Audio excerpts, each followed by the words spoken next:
Seni gören kalp tak tak atıyor, kafada şimşek çak çak çakıyor. Abi de gördüm aşkların çoğunu, bizdeki herkese fark fark atıyor.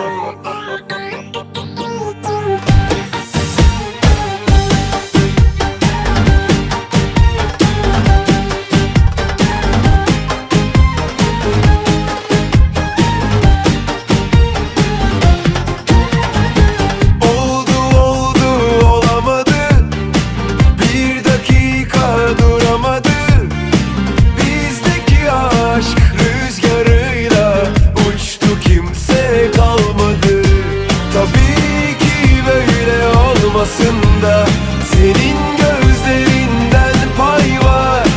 Korkma benle yükselmekten, hiç yıkılmaz bu dağlar. Seni gören kalp tak tak atıyor, kafada şimşek çak çak çakıyor.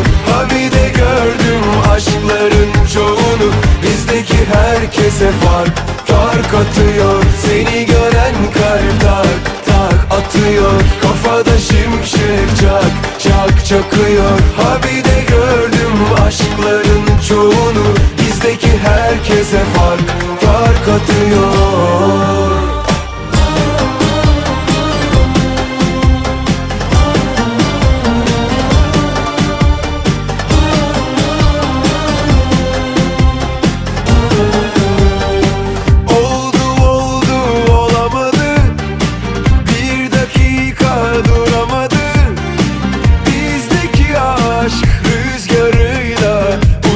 Kimse kalmadı. Tabii ki böyle olmasın da, senin gözlerinden pay var.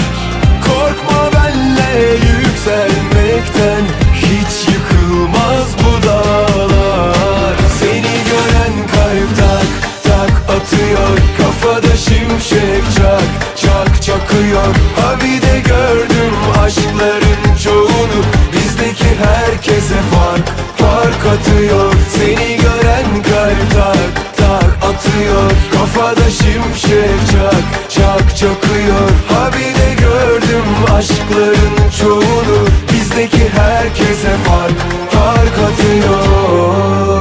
Tabii ki böyle olmasın da, senin gözlerinden pay var. Korkma benle yükselmekten, hiç yıkılmaz bu dağlar. Seni gören kalp tak tak atıyor, kafada şimşek çak çak çakıyor.